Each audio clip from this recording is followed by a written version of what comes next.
The slap came first. Loud, sudden, and wrong. Sergeant Derek Malone's hand struck Dr. Nia Harper across the face so hard her head snapped sideways, the sound cracking through Willow Crest like thunder. Blood touched her lip before her mind even caught up. He stood over her, smirking, palm still open, as if daring her to speak. Around them, white fences gleamed, sprinklers whispered, and the world pretended not to see. The man sworn to protect had just assaulted a woman whose hands had saved hundreds, and in that instant, every officer in the county would one day wish he hadn't. Before entering the story you are watching, please subscribe to the channel and leave a like. It helps us tell more stories that bring justice to light. Now, let's begin. Nia Harper had moved into 14 Lantern Way 3 weeks earlier. Trauma surgeon, Johns Hopkins valedictorian, wife of the mayor-elect. To her, Willow Crest was supposed to be a quiet chapter, a place to breathe after years of sirens and scalpels. She didn't know it came with its own rules, or that one of them was unwritten: pay to belong. That morning, she was in her front yard, planting a rose so dark it looked almost black. The soil was rich but foreign, too clean to trust. She pressed the roots down and whispered, "Grow anyway." The white Tahoe pulled up before she could finish. Malone stepped out, sunglasses gleaming, badge catching the light like a warning. "Dr. Harper," he said, voice low and practiced. "New residents pay a community maintenance fee, $1,200, cash, every month." Nia looked up, still kneeling. "For what? To keep the neighborhood the way it's supposed to be." He replied, "Safe, clean." She stood, brushing dirt from her hands. "I pay taxes. That's enough." He smiled without humor. "Taxes don't cover everything. You're here because we let you be." Her jaw tightened. "You don't own this street." He stepped closer, his breath smelling of coffee and arrogance. "Lady, I own the peace around here." Then came the slap, the same one that would later end his career, his freedom, and nearly his life. Her smartwatch, synced to her heart rate, began recording automatically. The short audio captured his words, her gasp, and the crunch as he stomped the watch beneath his boot. Across the street, Evelyn Park filmed from behind lace curtains, 73 years old, oxygen tank at her side, phone steady in her trembling hand. She didn't know it yet, but her recording would one day decide the fate of an entire town. Nia straightened. Blood beaded on her lip. The rose she planted trembled, a drop of red falling onto its petals. "Are you done?" she asked softly. Malone's face twitched. "What did you say?" I said. "Are you done?" "Because I have surgery in an hour." He laughed. "Mean and short. You're done? You just assaulted an officer?" She blinked. "You hit me." He pulled out his cuffs. "My report will say otherwise." He grabbed her wrist, twisting it, clamping the cuffs tight. She didn't fight back. She didn't look away. She only said, "I saved a kid once while men like you argued whose problem he was." Malone hesitated just long enough for her words to sink in. Then he shoved her toward the Tahoe. From every porch, neighbors peeked through curtains. Trent Galloway, the HOA president, watched from his driveway, his phone already buzzing with Malone's text. "Handled." When the car drove off, Evelyn uploaded her footage to the cloud. The file was clear. High frame rate, time-stamped. She didn't realize her late husband's old account still synced automatically to an off-site archive, a habit that would later save everything. Inside the Tahoe, Nia sat upright, wrists cuffed in her lap, face calm but eyes burning. She said nothing. Malone looked at her through the mirror. "You think your name protects you?" She answered quietly. "No, but truth will." The substation smelled of bleach and burnt coffee. Malone dragged her past rows of desks where young officers kept their eyes down. One of them, Lieutenant Vanessa Cruz, watched from her computer. She was 6 weeks pregnant and hiding it beneath a loose uniform shirt. She had seen Malone's name before. 14 complaints, all buried. Malone threw the paperwork on her desk. Booking for assault. Dr. Harper went wild on me. Vanessa didn't look up. Body cam? Battery failed? Again? She said flatly. He smirked. Guess these things aren't made to last. She noted the timestamp. 4 minutes and 33 seconds missing. Same gap as the last 3 cases. As Malone left, she slipped a flash drive into her computer and copied the metadata. In the holding cell. Nia sat on a metal bench, wrists still bound. Her lip had stopped bleeding. When Vanessa entered, she spoke softly. You don't know me, Dr. Harper, but I know what he's done. 14 times. Always the same gap. Nia looked up. Then let's make this one the last. Vanessa hesitated, then reached into her pocket, pulling out a small burner phone. Keep this hidden. If the mayor asks for the ledger, tell him it's under the 3rd hydrangea from the left in your backyard. Nia frowned. Ledger? You'll see soon enough. Someone died protecting it. Outside. Malone's cousin, Bobby Lee Riggins, laughed from the front desk. You should have seen her face, he said. Malone chuckled. Don't worry. The doc's husband will learn quick who runs this town. Neither of them noticed Lucas Harper's black Bronco pulling into the lot. He stepped out in a dark suit. No security, no press. His expression was unreadable, voice steady as he entered the station. Release my wife, he said quietly, or I'll shut this place down by noon. Silence filled the room. Vanessa unlocked the holding cell. Nia stood, eyes tired but sharp. When Lucas saw her bruise, something inside him shifted. He didn't raise his voice. He didn't need to. This isn't over, he told Malone. Malone grinned. It never is. But deep down, he felt the first flicker of fear, because behind Lucas's calm eyes was a man who had spent years in federal courtrooms, dismantling criminals who thought they were untouchable. And standing beside him was a woman who refused to break. As they walked out, the young officers whispered. The bruise on her face would soon appear on every screen in the state. Evelyn's video spreading faster than any cover-up could reach. But for now, in the silence of that station, only one truth mattered. Sergeant Malone had just made the biggest mistake of his life. The substation smelled of bleach, sweat, and old fear. Nia sat in the holding room, wrists red from the cuffs, her lips swollen where Malone's hand had landed, across the glass wall. Officers whispered, pretending to work while sneaking glances at the woman who had just turned their world upside down. Malone strutted past like he owned the place, voice booming for effect. Dr. Harper assaulted me in the line of duty, he announced, waving his report as if it were scripture, resisted arrest, scratched my neck, his cousin, Desk Sergeant Bobby Lee Riggins. Chuckled. That's one for the record books. Brother. Malone grinned. She'll think twice before talking back to a badge. But his confidence had a crack in it. The missing 4 minutes and 33 seconds on his body cam stared back at him like a ghost he couldn't shake. Lieutenant Vanessa Cruz, sitting 2 desks away, noticed. She'd seen that same time gap in 14 prior reports. She had learned long ago that silence was how corruption survived.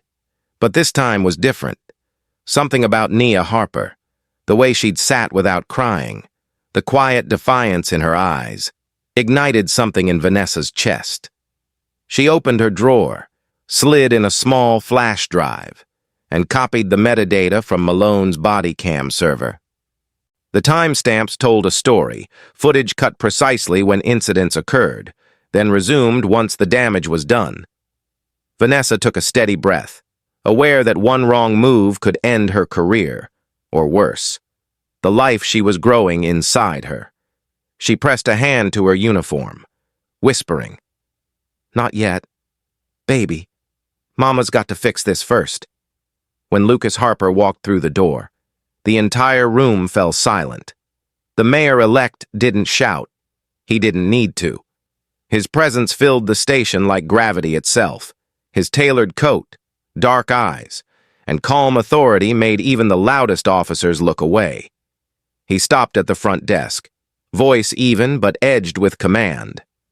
"Sergeant Malone," he said, "release my wife immediately, or I will treat this as a false imprisonment under federal statute," Bobby stammered, eyes darting to Malone. "Sir, we're just following procedure." Lucas stepped closer. "Procedure does not include striking an unarmed woman. Where is your supervisor?" No one answered. Malone emerged from the hallway, wiping his hands on a paper towel. "Mayor Harper," he said with mock respect, "your wife resisted arrest. You know how that looks." Lucas's jaw tightened. "I know exactly how it looks. A man in uniform abusing authority because he thought no one was watching." The words hung heavy. Vanessa's fingers itched toward the flash drive in her pocket.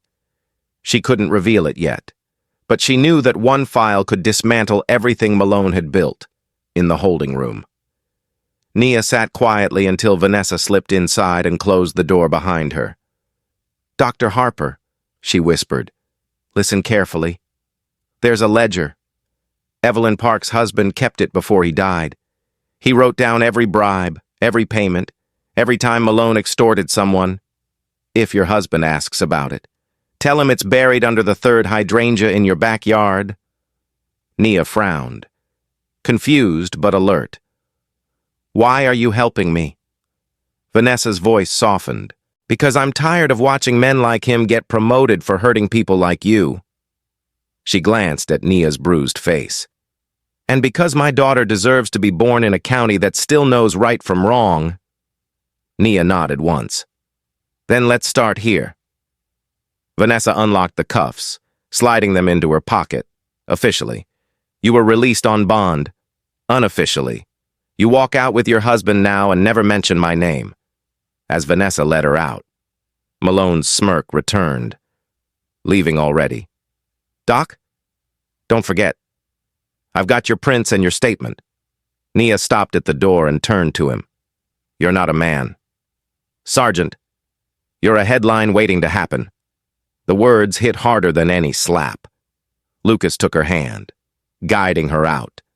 As they stepped into the cold night, flashing red and blue lights reflected off the Bronco's windows, Nia's smartwatch, though broken, had already uploaded the 11-second audio to the emergency cloud. Lucas didn't speak on the drive home. His silence was sharper than fury. When they reached the gate of Willow Crest, he finally said, "He hit you?" She answered softly, "Yes." "And you stayed calm?" "I had to. Someone was watching." Lucas parked in the driveway, knuckles white on the steering wheel. "Tomorrow morning, I'll call the U.S. Attorney. We're not going to file a complaint. We're going to start an investigation." Nia turned to him. "Then we'll need proof." "We'll find it," he said, voice steady. "People like him always leave a trail. Inside the house." Nia washed the blood from her lip. Her reflection stared back, strong, tired, and unbroken. On the counter sat her gardening gloves, still streaked with soil. She walked outside into the dark, knelt by the rose, and whispered again. "Grow anyway." Across the street, Evelyn Park watched from her window, oxygen tank hissing softly. She whispered to the empty room, "It's starting again." Marcus. Her husband had written the truth years ago, and now the pages buried under Nia's hydrangeas would rise like ghosts. In that quiet Virginia night, the seeds of justice had been planted, and the first cracks in Willow Crest's perfect mask began to show. Midnight crept over Willow Crest like a secret. The air was cool, the lawns too perfect, the kind of silence that hides guilt. Nia and Lucas were in the backyard, both still dressed from the long day. The porch light cast a soft amber glow as they knelt by the hydrangeas. Shovels in hand, dirt clung to their fingers. the rhythm of digging the only sound between them. Nia's bruised cheek had turned dark purple, but she didn't flinch. Vanessa's words echoed in her head. The third hydrangea from the left. Lucas brushed back the soil, his breath steady, his movements precise, like a man who had handled too much evidence to ever trust coincidence. The blade of the shovel hit something solid, a small fireproof lockbox, cold, heavy, the kind that held truths people killed to bury. Nia opened it, and inside was a ledger bound in black leather, its corners frayed, pages thick with ink and time. On the first page, written in a neat accountant's hand, were the words, "The Ash Journal, for when no one will listen." It was signed by Dr. Marcus Park, Evelyn's late husband. Nia turned the pages carefully. Each line was a record, every word a confession. June 12th, Malone threatened to report gang activity outside Cafe Kalaka unless they paid double. September 3rd, Chief Whitaker lost the robbery evidence after Mr. Chen was late on payment. May 20th, Malone roughed up the Henderson boy, $500 to make resisting charge disappear. February 8th, Reverend Whitlock's church pantry cited for health violations after serving black veterans. The list went on, each entry dated, signed, and cross-referenced with receipt numbers, initials, and case IDs. Lucas's face hardened with every page. $2.8 million in total kickbacks, he said quietly. 47 businesses, 9 fabricated DUIs, 4 planted drug charges, 1 staged home invasion. His voice faltered, and every case closed as unsubstantiated. Nia exhaled slowly. They built an empire on fear. Lucas closed the ledger. And Evelyn's husband died holding this? That's what Vanessa said. From behind the fence. A faint sound of metal scraping on brick made them both freeze. A flashlight beam flickered once, then vanished. Someone was watching. Lucas rose, scanning the yard, but the street was still, the only movement the rustle of oak leaves. He turned back to Nia. "We can't keep this here." She nodded. "We take it to Evelyn first. She'll know what he meant to do with it." They wrapped the ledger in a towel, placed it in a tote bag, and drove in silence 2 streets over to Willow Lane. Evelyn Park answered her door before they knocked, as if she'd been waiting. Her eyes were tired but sharp, oxygen tube resting across her cheeks. She looked at the bag, then at them. "You found it." Lucas nodded. "Your husband kept everything." She wheeled herself closer, motioning for them to come inside. The living room was lined with shelves of ledgers, journals, old audit books, evidence of a lifetime of quiet precision. Evelyn opened the ledger, her hands trembling slightly as she flipped through the pages. Marcus wrote every number by hand. She said softly, said one day the truth would matter again. She stopped on an entry marked with a red tab. "Look here, Trent Galloway's landscaping company. He launders the bribe money through false invoices for soil and tree maintenance. That's how Whitaker keeps his hands clean." Lucas leaned in. "You're saying the HOA president and the police chief are partners?" "Not partners," Evelyn said, her voice tightening. "Master and servant. Whitaker protects Galloway's racket, and Galloway pays him through a shell company registered under a racing memorabilia shop. My husband found it all. That's why he died." Nia's heart sank. They said it was a heart attack. Evelyn's eyes glistened. Stress. They called it... He came home pale, holding that book. Said Malone had warned him to stop digging. He was gone before sunrise. The room went quiet. Lucas took the ledger gently from her lap. "This is enough to open a federal case." Evelyn nodded. "If you live long enough to file it?" Her words hung heavy in the air. She turned another page and froze. "You should see this." Written in the same handwriting. Note. Dr. Nia Harper's scrub nurse, Claire Galloway, daughter of Trent, observed making large deposits to landscaping account, possible conduit. Nia stared at the line, Her breath caught. Claire? She's in my OR every week. Lucas's eyes narrowed. Then she's either terrified or complicit. Evelyn closed the book. Now you understand what Marcus meant by ashes. Everything built here must burn before it can grow again. Outside. A car engine revved once, distant but deliberate. Lucas looked toward the window. They know we have it. Evelyn didn't look afraid. Then don't hide it. She said, use it. Make it too loud to silence. Nia nodded slowly. We'll make it public. Not yet. Lucas cautioned. We need corroboration. Vanessa has data from Malone's body cam. That will tie everything together. Evelyn leaned back in her chair, her oxygen tank hissing softly. Then go before morning. They'll move faster than you think. Nia placed her hand over Evelyn's. We won't let Marcus's work die with him. The old woman smiled faintly. Good. Because this town has forgotten what truth sounds like. As Nia and Lucas left, the night felt heavier. The hydrangeas in their yard still bore the mark of their digging, but beneath the soil lay nothing now, only the faint scent of ash and the memory of a man who'd tried to warn them all. In the passenger seat. Nia held the ledger against her chest like a fragile heart. Lucas glanced at her. If this is real, they'll come for us next. She turned to the window, eyes fixed on the dark horizon. Then let them come. I'm done being afraid. The black rose outside their home swayed in the midnight wind, its petals shining faintly under the moonlight, like blood refusing to disappear. The next morning, Willow Crest looked as flawless as ever, but beneath the calm veneer, a quiet storm began to form. Nia Harper walked down Main Street in her blood-flecked scrubs, head held high, the bruise on her cheek still dark, the silence around her sharper than any insult. People stared from behind polished glass doors, some in pity, some in fear. She didn't hide what had been done to her. She wore it. Every step she took left a quiet echo in the manicured heart of the town that once thought itself untouchable.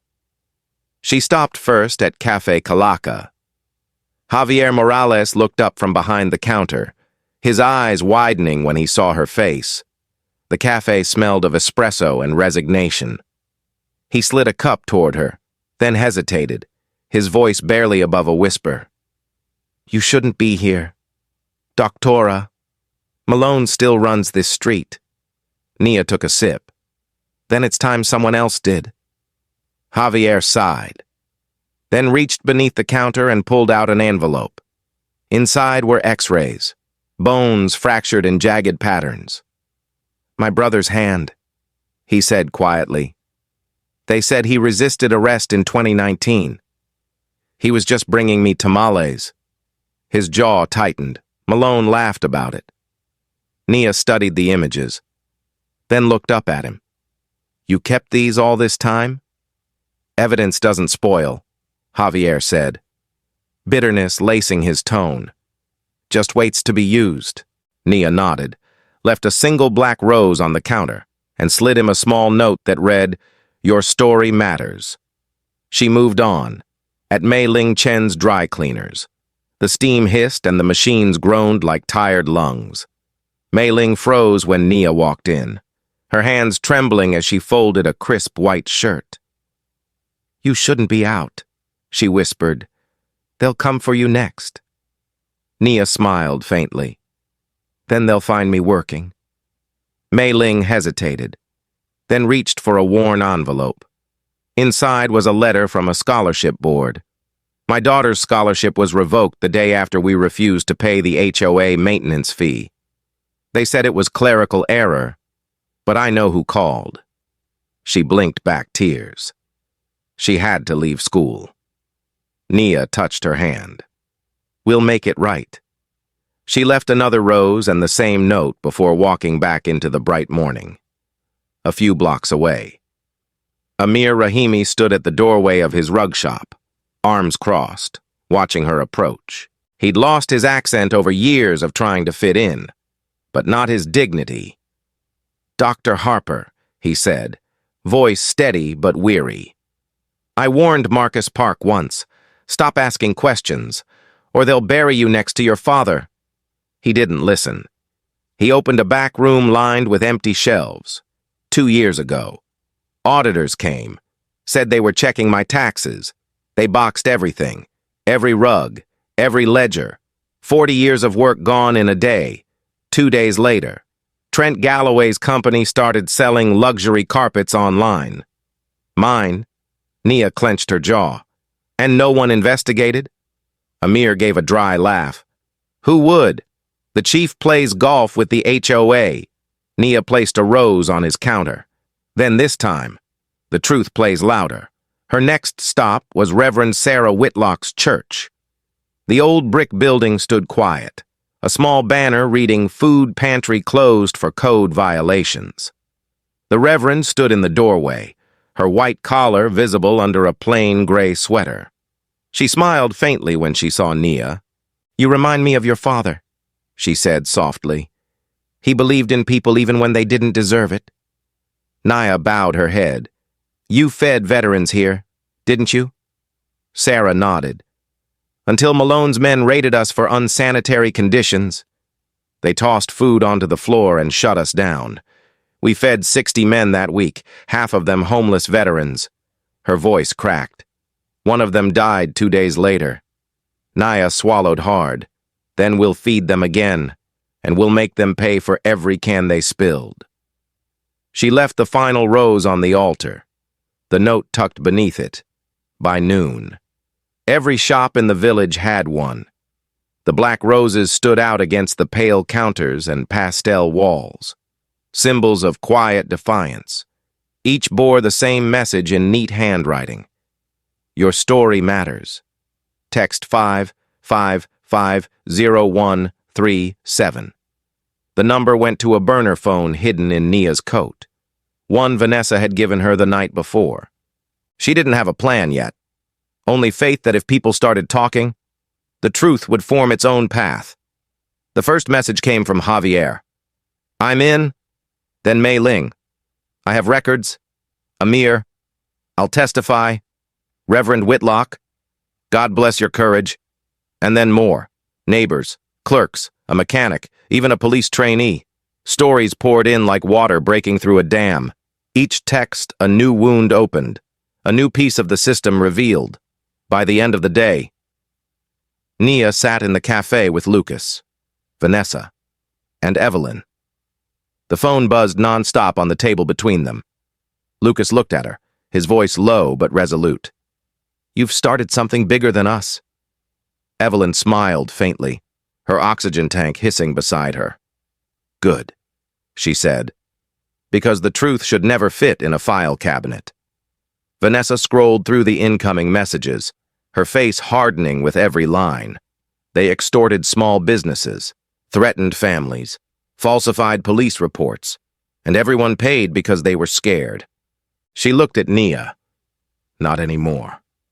That night, as the streetlights flickered on, Nia walked home past the black roses still standing in shop windows. For the first time, people met her eyes instead of looking away. An elderly man tipped his hat. A teenager nodded. Mei Ling waved from her doorway.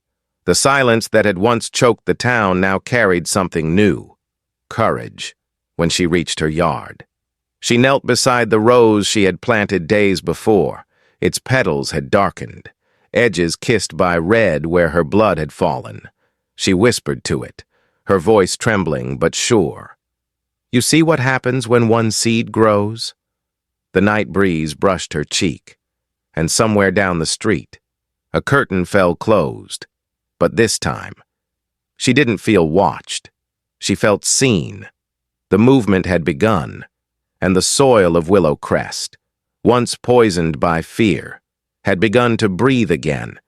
It happened 2 days later, under a gray sky that seemed to press down on the rooftops of Willow Crest. Nia had just finished a double shift at the hospital when 2 sheriff's deputies pulled behind her Tesla on Route 7. The lights flashed red and blue, their siren short, impatient. She slowed, pulled to the shoulder, and rolled down her window. Evening. Dr. Harper, Deputy Kyle Riggin said, his drawl oily with false courtesy. His brother, Bobby Lee, stood beside the car, one hand on his holster. Mind stepping out? Routine inspection. Nia frowned. For what reason? Kyle smiled. We got a tip your vehicle matched one used in a narcotics transport. She laughed, short and sharp. I'm a surgeon, not a smuggler. Then you've got nothing to worry about, Bobby said, opening her passenger door without permission. He ducked down, pretending to check the floor, and in less than a second, slipped something beneath the seat.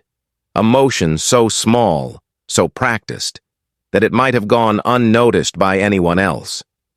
But this time, cameras saw everything. Her Tesla's onboard system, fitted with a 360-degree security array, recorded every angle in crystal clarity. The lens caught the faint glint of a silver packet as it disappeared beneath the seat. Kyle straightened. What's this? He bent down again, pretending to discover the packet. Looks like we got ourselves a felony. He held up a sealed bag labeled Blue Dream, a street-grade fentanyl brand that had killed dozens across the state. That's not mine, Nia said, her voice calm but trembling beneath. Bobby sneered. Of course it's not. None of it ever is. Kyle clicked on his mic. Dispatch. I've got a confirmed narcotics possession, requesting immediate backup. Nia looked at them both, her voice low and steady. You're making a mistake you won't survive. Bobby leaned in close. You're the mistake, lady. When they tried to cuff her, Nia didn't resist. She simply said, Smile for the camera. For a split second, both men froze. Then Kyle's radio crackled. Copy. Dispatch recording initiated. And a bead of sweat rolled down his temple. He realized too late what she meant. The footage had already uploaded to her encrypted cloud. At that same moment, Vanessa Cruz was in her office reviewing old case files when an alert pinged on her encrypted feed. Tesla cam footage tagged Harper. Stop, Route 7. She clicked play.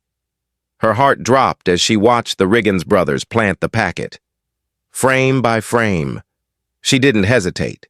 She grabbed her jacket, called her captain, and then called Dana Yu, a local television reporter who'd been waiting for a story big enough to blow open the department's walls. You want your headline? Vanessa said into the phone. You'll have it by morning. By the time Nia reached the substation, she wasn't alone. Vanessa was waiting at the door, badge on her chest, voice sharp. She's not going anywhere. Bobby tried to speak. Lieutenant, this is an ongoing, not anymore. Vanessa cut him off. Your body cams are off. Her car's footage is on, and I just sent it to every major outlet from Richmond to D.C. Kyle went pale. Bobby stuttered something about procedure, but the captain arrived, face tight, phone in hand. Both of you, he ordered. Badge and gun. Now. The brothers hesitated, then unbuckled their belts, laying their weapons on the counter. The captain turned to Nia. Dr. Harper, I apologize. You're free to go. Nia met his eyes. Don't apologize. Investigate that night. As rain began to fall over the county, Dana Yu's report aired at 9. The headline burned across the screen. Body cam failures and fentanyl frame-up. Willow Crest officers under fire. The video played in full. Slow motion. Zoomed in. Annotated. Viewers saw exactly how the packet had been planted. How Nia stayed calm. How she said, smile for the camera. Within an hour, it had gone viral. 10 million views. Hashtags spread across every platform. Justice for Nia. Plant no more. The rose. That rose. Lucas watched the footage from his office, his face unreadable. He called Vanessa. You understand what this means? Yes, she said quietly. It means they'll start burning everything. Lucas nodded. Then we hit them before they can... He called in a favor from his old colleagues in the U.S. Attorney's Office. requesting an emergency warrant to seize internal records from the Willow Crest substation. The judge granted it before sunrise. By dawn, federal agents swept through the department, seizing servers, computers, and storage drives. Malone stormed in mid-search, shouting, "You have no authority here!" One of the agents held up the warrant. "We do now." Malone's face drained of color. On his desk, they found a burner phone with a recent message that read, "Burn the rose garden if she talks." It was sent just hours earlier, from his number to Kyle Riggins's.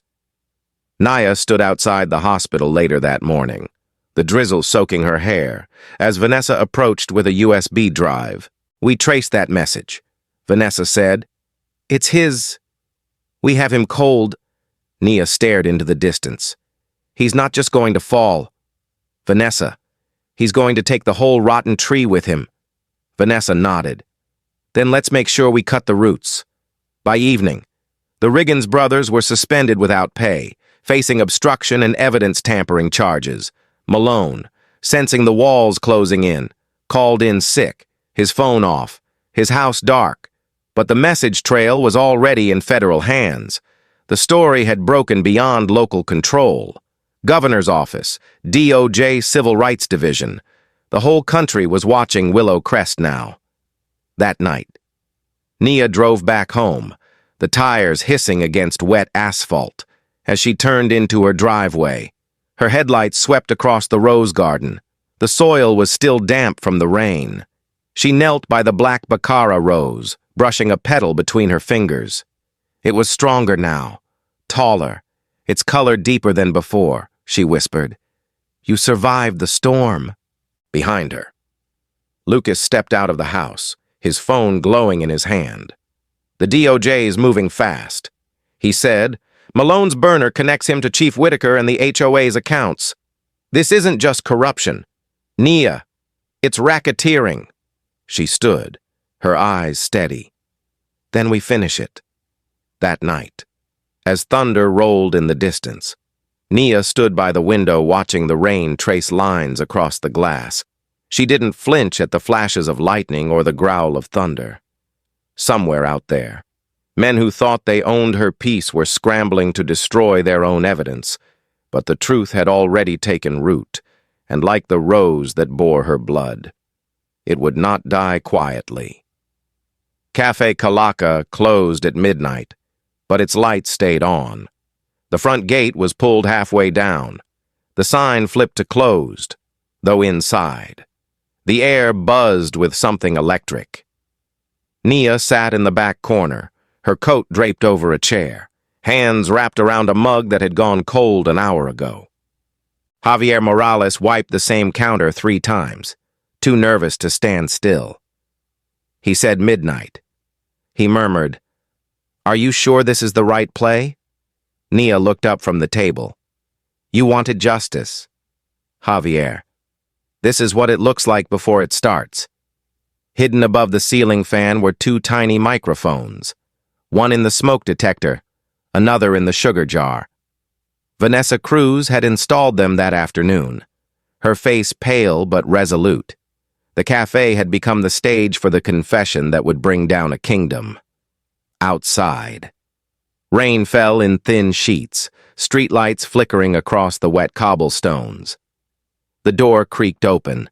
Derek Malone walked in without his uniform, wearing jeans and a leather jacket, his Glock tucked into his waistband. His eyes swept the room like a predator's. "Javi, my little piñata," he said, smirking. "Time to settle your dues." Javier swallowed hard. "You've already taken everything." Malone stepped closer. "Not everything. You still have a mouth. And right now, I need to know how much you've been running it."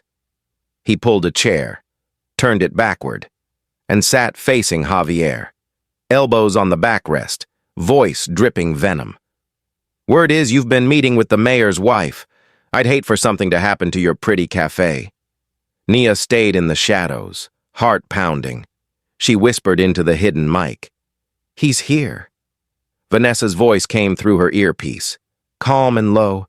"Stay quiet. We've got him." Malone leaned closer to Javier. Let me tell you something. Friend, I've made $940,000 cleaning this town. Every dollar earned the hard way. Through fear, Whitaker gets his 22%. Galloway launders the rest through his fancy gardening company. And I get to sleep like a baby. You know why? Javier shook his head. Because I don't lose, Malone hissed. Not to some loudmouth doctor or her politician husband. They'll wish they never moved here. He stood, pacing. They think the feds scare me? I built this department from dirt. Whitaker owes me his badge. The Riggins boys would still be flipping burgers if I hadn't bailed their daddy out. They all eat because I let them. He laughed, bitter and proud. Even that priest lady knew better than to cross me. One raid, and her pantry shut down for good. The look on her face, man, priceless. Javier clenched his fists, barely containing his rage. You ruined lives, Malone sneered. They were already ruined. I just made a living off it. He leaned forward again, lowering his voice. Now tell me where the book is. Javier's face went blank. What book? The ledger. The old man's little diary. Don't play dumb. Somebody's been talking. And if I don't find it by dawn, I'll tear this place apart brick by brick. He yanked Javier's arm, pressing the gun to his ribs. You think I won't? Vanessa's voice came sharp through Nia's earpiece. Now, before Malone could turn. A loudspeaker from outside crackled to life. Federal warrant! Drop your weapon! The cafe exploded into chaos. Tactical teams stormed in from both entrances, shields up, rifles raised. Malone spun, aiming his gun toward the sound. For a split second, his eyes darted to Nia. Recognition flared, rage and disbelief twisted together. He shouted, You think you won, Doctor? And started to raise his weapon higher. Aiming for his own head, Vanessa burst through the side door, sprinting straight at him. No, you don't! She shouted, diving forward. The gun fired once, the bullet slamming into the ceiling. Vanessa tackled him hard, both crashing to the floor. Malone fought back. But she held him down with the strength of a Marine and the desperation of a woman who refused to lose another innocent soul. Federal agents swarmed in, pinning him, prying the gun from his hand. Javier stood frozen, trembling. Nia walked to him, placed a steady hand on his shoulder. It's over, she said quietly. You're safe now. He nodded, tears mixing with the sweat on his face. Outside. Sirens wailed as rain continued to fall. Agents loaded evidence bags into vans. Malone's burner phone, his cash-stuffed duffel, the recording equipment. Vanessa emerged, soaked and breathless, her hand pressed against her stomach protectively. Nia met her eyes. You saved his life. Vanessa nodded weakly, and doomed his future. They watched as Malone was led out in cuffs, head bowed, rain streaking his face. For the first time, he looked small, just another man whose power was an illusion. Flashbulbs went off. Reporters shouted questions. Dana Yu's crew was already on site, broadcasting live. Chief Harlan Whitaker didn't sleep that night. He was at Dulles Airport, suitcase packed with $200,000 in cash, when federal agents found him at the gate. Chief Whitaker, one of them said, flashing a badge, you're under arrest for racketeering, obstruction, and conspiracy to commit fraud. Whitaker's composure cracked. His wife's voice echoed faintly over the phone, begging him to come home, but there was no home left to go to. By sunrise, every major network carried the footage. Headlines read, Police Corruption Network Exposed in Willow Crest, Sergeant Arrested, Chief in Custody. The same community that once turned away now gathered at the cafe, leaving flowers and notes on its steps. Nia stood in the doorway, exhausted but unbroken. Vanessa walked beside her, one hand still resting protectively on her stomach. You should get some rest, Nia said softly. Vanessa smiled faintly. Maybe after the trial. As federal vans rolled away. The first light of dawn cut through the mist. Nia glanced at the wet pavement, where the rain had mixed with the dirt, washing away footprints but not memory. "It's strange," she said quietly, "how truth always blooms when you stop watering lies." Vanessa looked at her and nodded. Then it's about time Willow Crest grew something real. Behind them. The cafe door swung shut. The sugar jar sat quietly on the counter. The microphone's red light still blinking, recording everything, every breath, every word, proof that, for once, justice hadn't just come. It had been heard. The federal courthouse in Loudoun County had never seen a crowd like this. Reporters packed the steps, cameras lined the railings, and residents of Willow Crest, once too afraid to speak, now filled the gallery with folded hands and unblinking eyes. The trial that began as a single assault charge had become a reckoning for an entire system. Nia Harper sat in the front row beside Lucas, her face calm but her pulse steady and fast. Vanessa Cruz, in her Navy uniform, sat a few seats behind them, her belly now visible under her tailored jacket, a quiet symbol of the life she was fighting for. The defendant's table was a portrait of fallen power.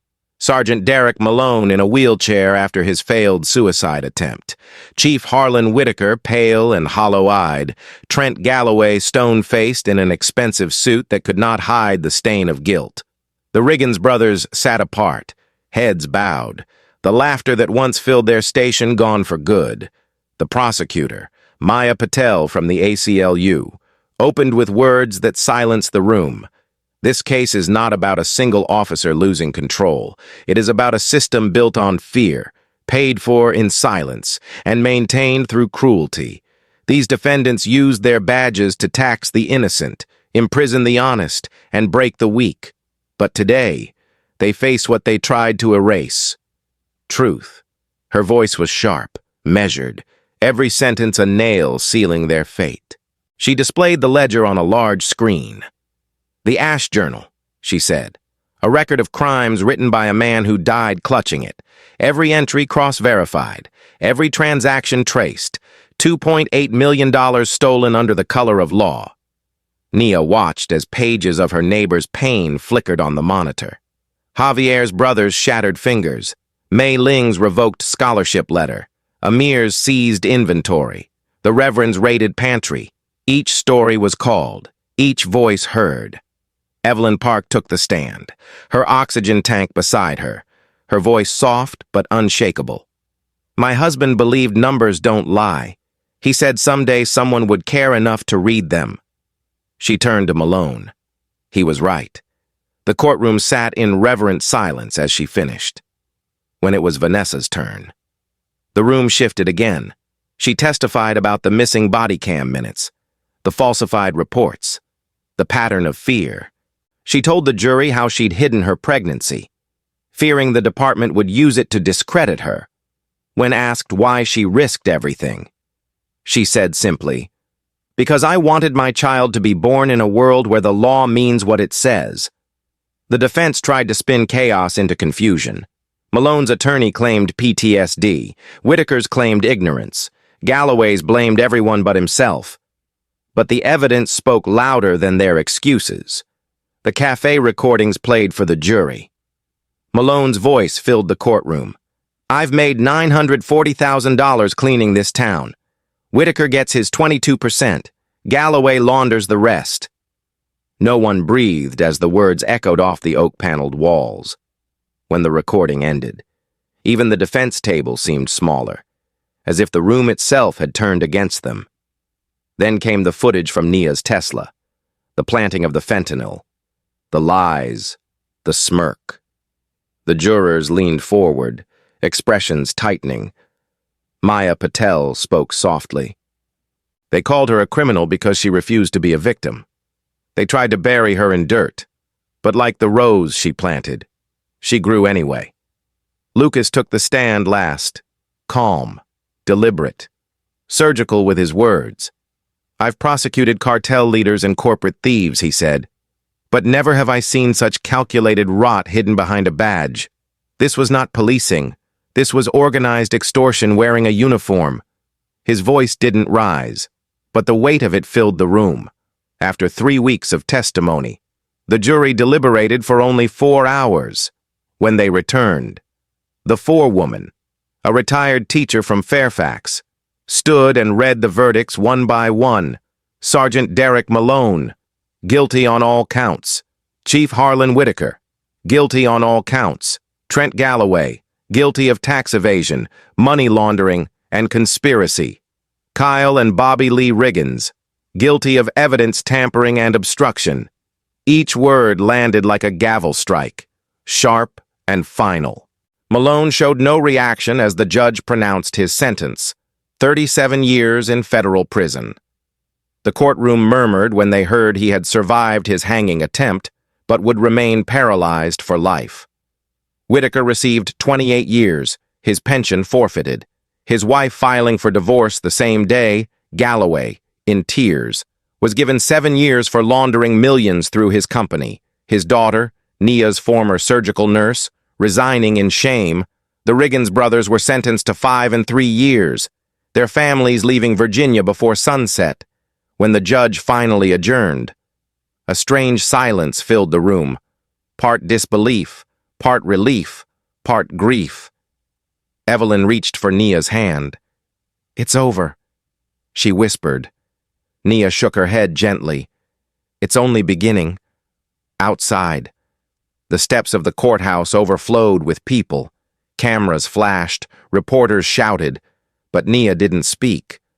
Lucas did. Standing before the microphones, he said, "Today's verdict is not victory. It is accountability, but justice, real justice. Lives in what we build after this." His words rippled across the crowd, played on every screen that night, and echoed through the homes of those who had once felt invisible. Vanessa stood to the side, one hand resting on her belly, tears in her eyes. Evelyn watched from her wheelchair. The weight of her husband's promise finally lifted. Javier held a candle. Mei Ling stood beside him. Amir bowed his head in silent prayer. The Reverend whispered, "Amen." As dusk fell, Nia lingered on the courthouse steps, the sound of applause fading into the hum of evening traffic. For a long moment, she looked at the horizon, where the sun was sinking behind the Blue Ridge. "He built his world on fear," she said quietly, and it fell to truth. Lucas touched her shoulder. "And what will we build now?" She looked back at him, her voice steady. A garden that never forgets. That night, as the courthouse lights dimmed, the rose in her yard, dark, stubborn, alive, stood taller than ever, a symbol not of vengeance, but of something rarer, renewal. The trial had ended, but the story of Willow Crest was only beginning to bloom. 1 year to the day after the slap, Willow Crest was unrecognizable. The fences that once divided were now painted with murals of unity. The town square no longer silent but alive with music and laughter. The community amphitheater, once used for summer recitals and political rallies, was filled with folding chairs, cameras, and neighbors who had come to witness something extraordinary. On the stage stood a single table, draped in white, holding a potted black rose, the descendant of the one that started it all. Dr. Nia Harper stood beside it, no longer just the woman they whispered about, but a symbol of resilience and reform. Her hand rested gently on her stomach, now rounded at 16 weeks. The crowd quieted as Lucas stepped to the microphone, his voice carrying through the cool Virginia evening. "A year ago," he began. This town watched in silence as corruption ruled its streets. But tonight, that silence ends for good. The Harper Justice Fund is officially launched, built on the ashes of greed and fear, funded by the very money they stole from you. Applause rippled through the crowd, hesitant at first, then thunderous. The fund had been created using $4.2 million seized during the federal investigation. Every cent redirected to rebuild what the guilty had destroyed. The first program, the Black Baccara Initiative, provided legal and mental health support for victims of discrimination across Virginia. The second, the Evelyn Park Grant, offered small business loans to families once targeted by extortion. And the third, the Marcus Park Fellowship, funded young auditors and journalists committed to exposing corruption wherever it hid. Evelyn herself sat near the front, wrapped in a shawl, her oxygen tank humming softly beside her, when Lucas announced her name. The crowd rose to their feet. She smiled faintly, a tear glinting in the corner of her eye. "My husband always said truth doesn't die," she whispered, gripping the hand of a young girl next to her. Tonight proves he was right. Reverend Sarah Whitlock stepped forward for the opening prayer, her voice steady and rich. "Lord," she said, "we thank you for turning pain into purpose, for showing that the soil of injustice can still grow something pure. Bless this garden we build tonight." When she finished, the crowd bowed their heads in silence, in the front row. Vanessa Cruz wiped her eyes. Her daughter, tiny and bright-eyed, sat on her lap, clutching a small rose pin. Vanessa had been promoted to captain after the trial, her testimony having sparked a complete restructuring of internal affairs across the county. The reforms she'd helped design, mandatory camera audits, anonymous reporting hotlines, and external oversight committees, were now being studied by other states.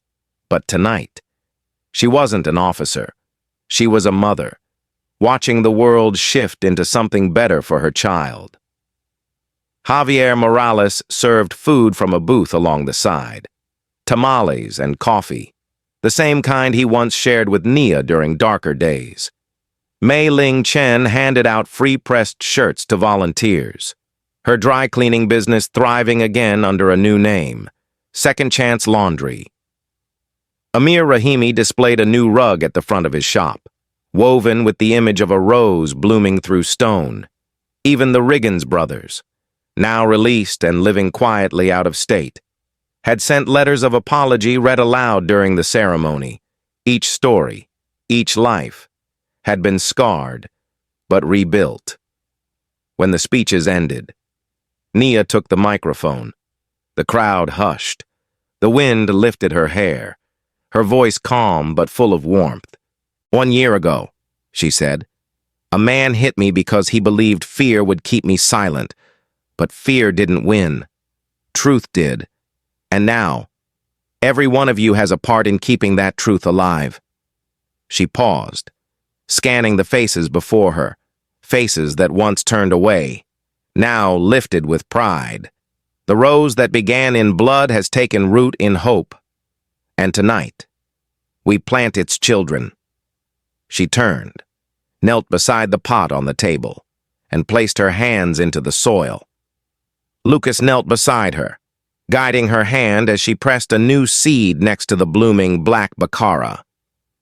"This rose was born from struggle," she said softly, "but its seed belongs to everyone who dared to speak."